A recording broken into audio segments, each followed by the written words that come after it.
The Atheist Debates Patreon project presents the Minimal Facts Apologetics Approach.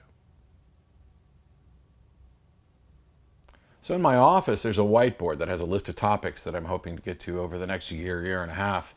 And there's no shortage of topics, and every day I find new ones, and the topics that we've discussed lead to others. There's a reason we've been having conversations about this for pretty much as long as humanity's been around. But today I want to talk about the minimal facts approach, which wasn't originally on my list, or at least not on the list for the near future. But I received several emails in the past week or two asking me, hey, what are your thoughts on this minimal facts approach? One of them citing it by name, and others referring to it without citing it by name. So I bumped some things from the list because I was also invited onto a podcast where we're going to be discussing the Shroud of Turin and other things, and they opt for a minimal facts approach. And I wanted to make sure that I got my thoughts together and put together something that would explain the problems with the minimal facts approach. So what is the minimal facts approach? So I suppose the first thing to recognize is that this apologetic method isn't necessarily new. It's certainly modern in its structure and in the label, minimal facts approach. But it is something that intuitively seems to be a good idea. To hear its originators describe it, if you took something like the resurrection story that is in the Bible, in several places, about the resurrection of Jesus, there are a lot of discrete facts there, and there are people who won't accept all of them. They'll have objections to some of them, and objections that we may not be able to answer at all. And so rather than trying to justify every single one of those facts, they argue that we should grab a minimal set of facts that even most skeptical scholars agree on. I mean, that just sounds reasonable. Yeah, some of it may be right, but look, these things are pretty concrete, and they're accepted by most skeptical scholars. Let's figure out what sort of conclusion we can reach from these things. The reason this feels intuitively like a really good idea is because it echoes the process by which we go about constructing logical arguments or syllogisms. A valid syllogism, that addresses the structure of the argument, is one where if you insert true premises, you end up with a true conclusion. The significance of this, though, isn't that we necessarily are making a proclamation about truth. It's to show that if these things are true, the conclusion must be.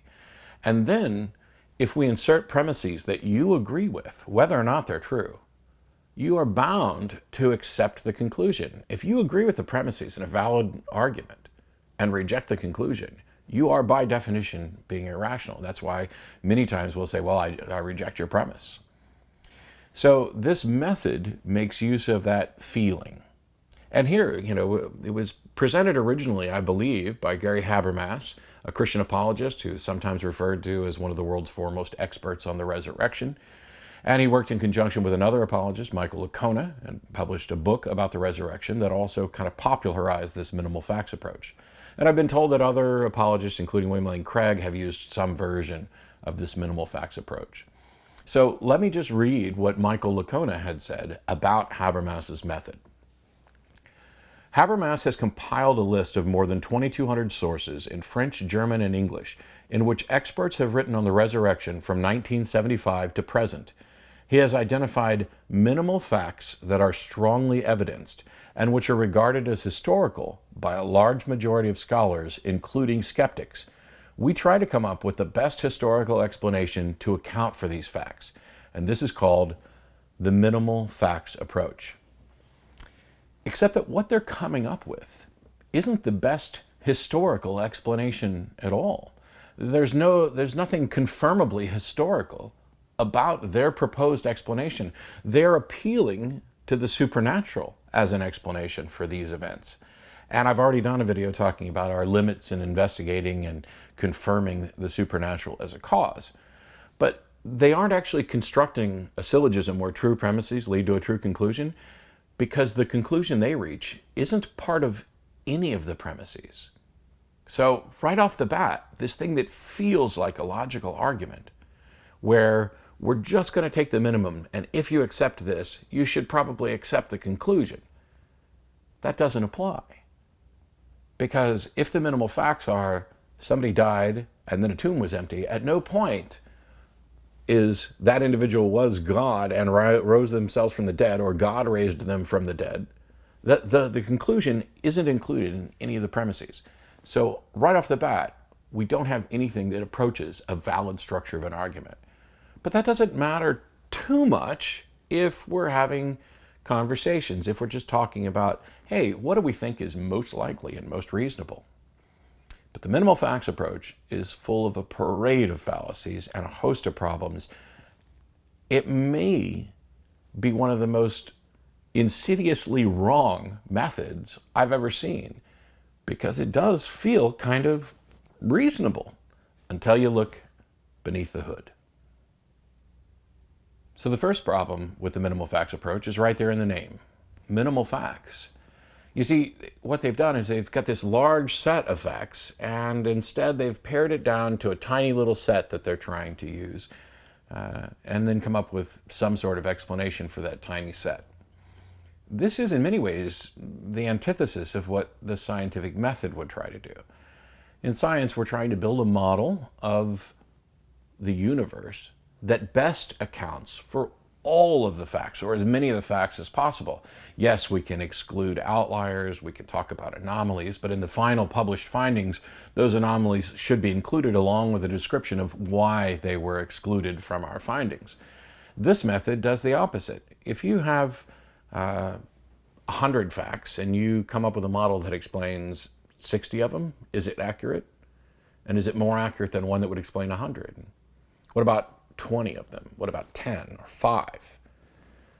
Trying to build a model that provides an explanation for some reported event, if your model only explains a tiny portion of the facts surrounding that event, it seems obvious that it's less likely to be accurate, or that we have less reason to think that it is accurate than if you have a model that explains all of the facts or more of the facts. This could amount to cherry picking. There's the possibility that we have cherry picked the facts, and there's some acknowledgement of this, that they are at least cherry picking the facts that they think most skeptics agree to. But is there another reason for cherry picking these particular facts? And if the conclusion only explains a small, minimal set of facts, what justification do we have for believing that it is in fact good and reliable? It's worth noting, by the way, that this method that they're using is very similar, if not identical, to the methods used by conspiracy theorists. Conspiracy theorists gather disparate facts and then construct a narrative that explains those facts. And that narrative may not explain the other facts, it may ignore facts that contradict it. And the conclusion reached isn't included in the actual premises. So the minimal facts approach is very similar to how one would go about constructing a conspiracy theory. And this demonstrates a flaw in the thinking. But in addition to the possible cherry picking, there's also a potential confirmation bias here, which may even be classified as well poisoning, because normally we'd have a bunch of observations that we're trying to explain. The problem here is that we have some individuals who are selecting a set of observations and then offering the explanation for it. What reason do we have to think that, first of all, this set is the correct set? Maybe there's a fact in their set that should be excluded and a fact that they've excluded that should be in there. I know that there are attempts to justify this, and certainly we've seen debates on the minimal facts approach, but the approach itself seems ripe for cherry picking and well poisoning and confirmation bias, because we're not in a position where these individuals, hey, here's a bunch of facts, let's find the best explanation for it. They're walking in with an explanation they'd like to confirm. In the quote that I read above from Michael Licona, he mentions that they pick the facts which are supported by a large majority of skeptical scholars. And in other places, when talking about the minimal facts approach, Habermas or Licona or someone else will refer to 75% of skeptical scholars, essentially saying or implying that they have selected the facts that are agreed to by 75% of skeptical scholars. I don't think that's true, and I think that it's easy to demonstrate that it's not true. Now, I'm not saying that 75% of skeptical scholars don't agree with their facts. I'm saying that the statement gives the impression that they set a 75% consistency target, that we only want to use those facts which are supported by 75% of scholars, and then went out and figured out which facts those were. And I think what has more clearly happened is that they picked out the facts that they wanted to use and then found out that those facts are agreed upon by 75% of scholars. This allows them to stick with the facts that they want to use and seem to get support from skeptical scholars. The problem here, and I don't want to go into a long discussion about null hypothesis and p-values, please look these things up in a little deeper, but a null hypothesis could be viewed as the default position that there's no connection between two things. Here's an empty tomb. There's a supernatural explanation for this. The null hypothesis is that there is no connection between those two. The null hypothesis can never be proved. It can only be disproved, and we set a probability or a p-value that we would observe an empty tomb given that there's no supernatural intervention. And, statistical significance is often calculated at, like 5%. And so you would need to get over 95% if you wanted a statistically significant sample of skeptical scholars. And I'm just using this as an example. It's not like historians are using statistical analysis and p-values in there. I'm just talking about how we would generally go about figuring out, is this accepted to a degree that allows us to use it as if it were factual? I think if they had picked out their minimal facts and found out that 80 or 85 or 90 or 95% of skeptical scholars also accepted those things as facts, then the number they would be touting would be whatever they found. So implying that, hey, we specifically went here to 75% is, I think, a bit disingenuous. And a lot of this is about attempting to suggest that the outliers, the 25% of skeptical scholars who don't agree with their facts, are unreasonable, that they are hyper-skeptics, that they are cynical, that they are too mired in doubt, that their hearts are hardened and they would never accept supernatural claims, or they're biased against the supernatural. Any number of things, we get to write off this chunk of skeptical scholars. And what that does is it removes doubt and gives the appearance of injecting certainty. That is the goal of apologetics. That is the goal of preaching and ministering to people, trying to convince them of religious propositions. There's no clear demonstration that there's any goal to get to the actual truth. What's happening is that we want to get people to believe it, and we want to eliminate their doubts and increase their certainty or their feeling of confidence about what it is that we're proposing. And instead of trying to find one explanation that fits all of the facts, maybe the correct answer is to find a number of different explanations that fit the different facts. There's no reason to think that this selection of minimal facts are necessarily part of the same narrative as far as a causal structure. And by that I mean you could have an empty tomb, and then you have what people think about an empty tomb. And yes, their thoughts about the empty tomb are there because there's a report of an empty tomb, but the cause for their thoughts aren't necessarily the same. So let's take a look at how this apologetic is used and talk about where the problems manifest in these uses.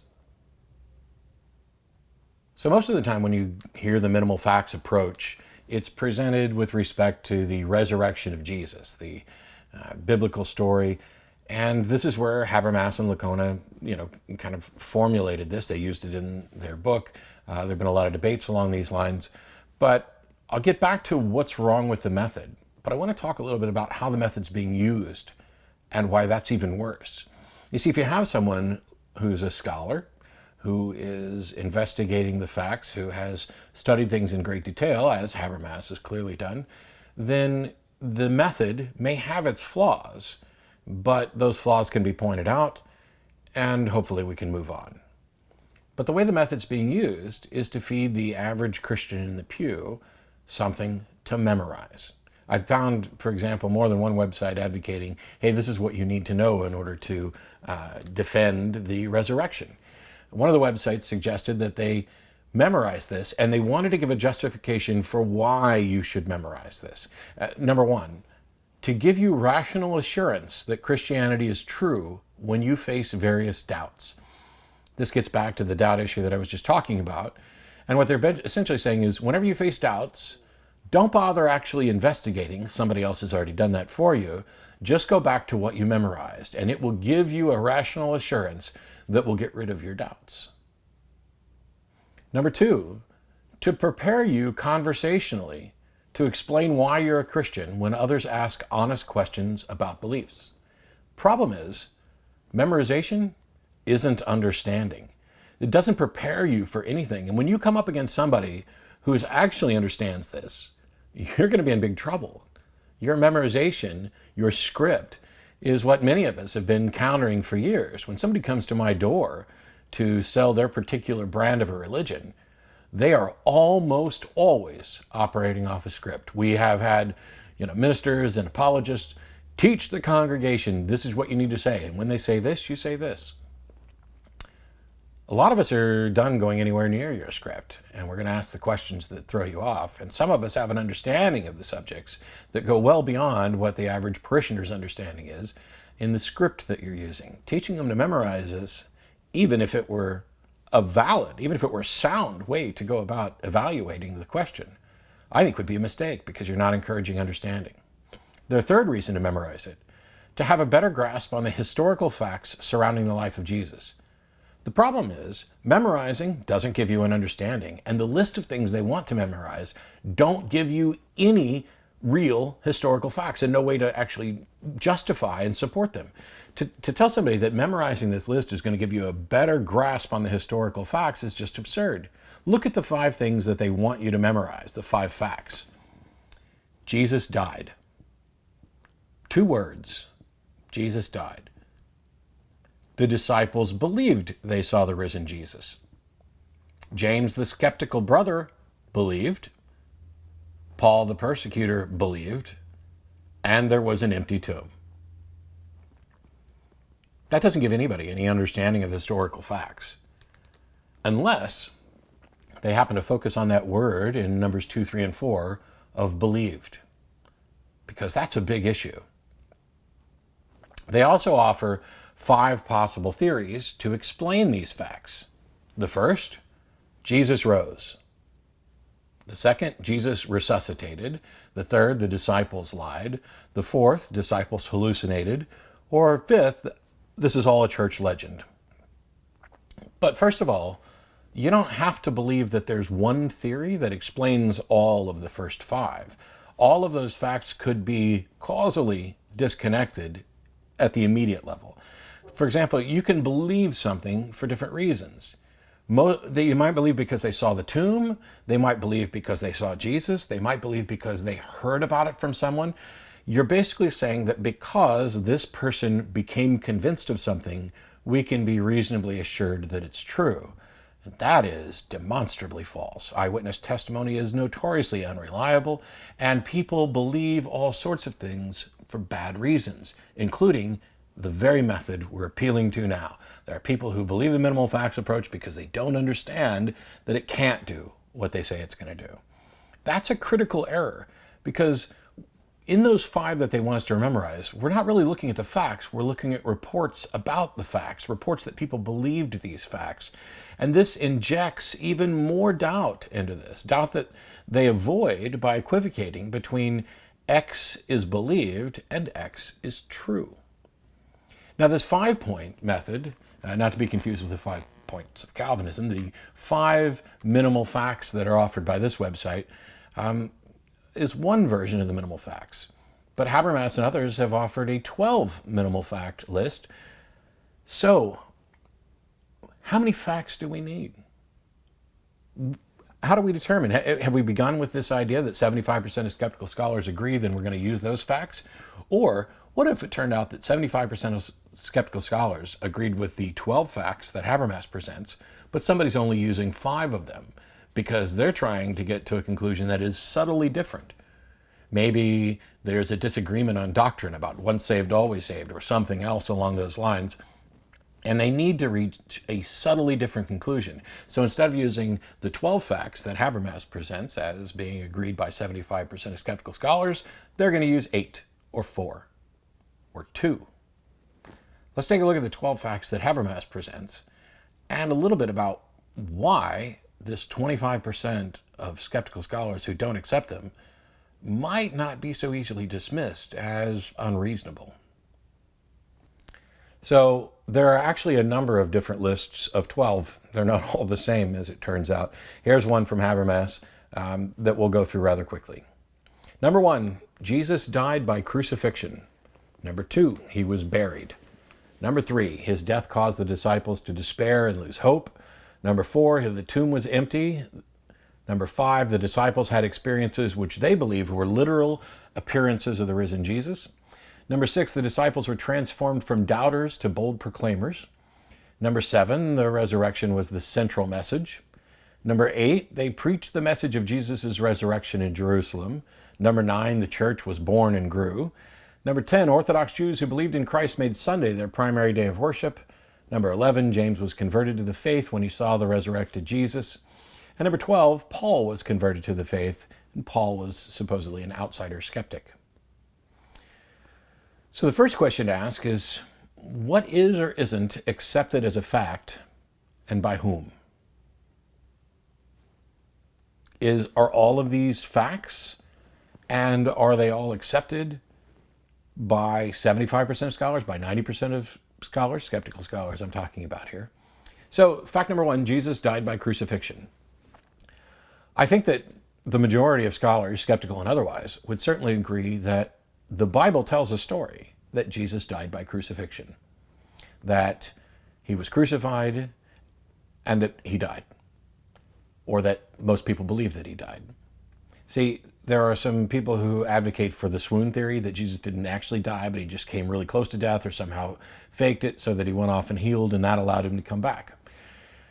I don't necessarily buy into that particular model, but what I do acknowledge is that we know that people come near death. We don't have good reason to think that people can come back from death. And so when we talk about which one is more likely given the available evidence, then I would have to say that the swoon theory at least seems plausible, whereas the model under which Jesus is the Son of God who is died and resurrected by God is something that is wholly outside of experience, that there's no way to confirm and no justification for believing. You can't even demonstrate that the supernatural is possible in an epistemic sense, let alone probable, or calculate how much more likely it is that Jesus was resurrected by a supernatural being than that we were mistaken about whether or not he died. But before we even get to Habermas's first one, there has to be this presumption that Jesus existed as an actual historical figure. And there are people who object to that. There are people who are making a strong case that, this is a fiction, that it was invented, or it's an amalgamation of a bunch of different stories, that maybe there was a real person at the center of it, but we don't know much about him.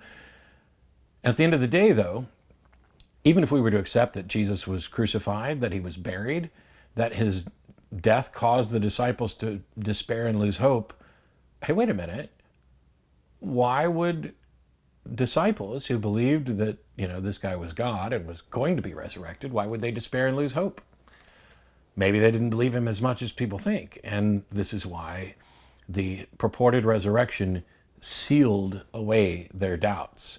And the story of doubting Thomas, who, while certainly doubtful, I'm not necessarily convinced is portrayed as a good skeptic. And certainly the Bible doesn't want you to use skepticism and doubt, because blessed are those who believe without seeing. And yet Thomas is the only one who asked for evidence that had any hope of confirming the claims.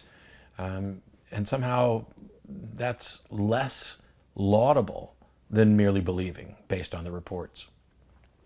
So what are the source of these facts? Well, one of the things is that the source for every one of the facts that he talks about, except for the propagation of Christianity, come from the Bible.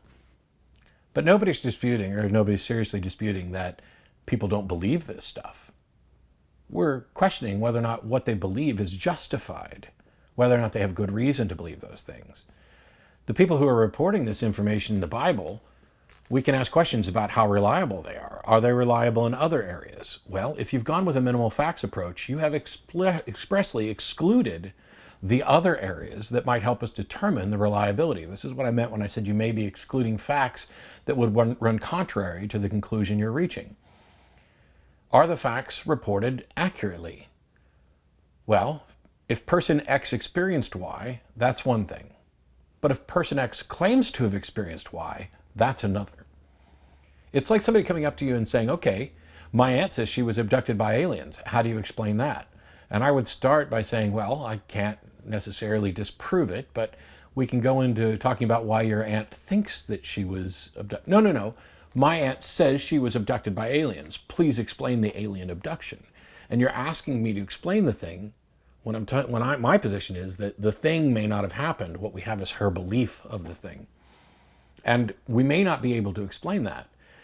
But in a world where we don't have an explanation for something, we don't get to just jump onto a supernatural explanation or claim that something which is completely unsupported, that aliens actually abducted your aunt, is more plausible and must be accepted, or is so plausible that it must be accepted until such time as we debunk it or we find some other explanation. So what inferences can we make from these claims? What makes an explanation plausible? Can the supernatural ever be considered a plausible explanation?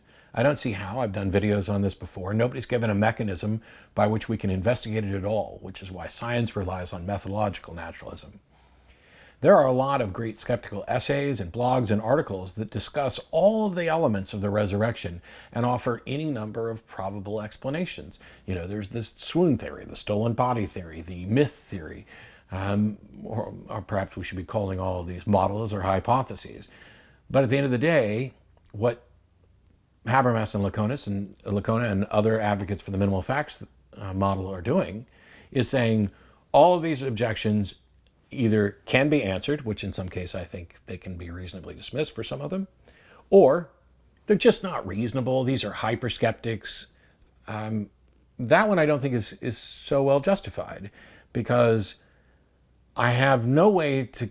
It's like if you offer me two different explanations and we can kind of determine the probability of each of them, we can compare them and say A is more probable than B. But if A is a supernatural explanation for which we have no reason to think it's possible or plausible and no way to calculate the probability of it, then I can't even compare the two.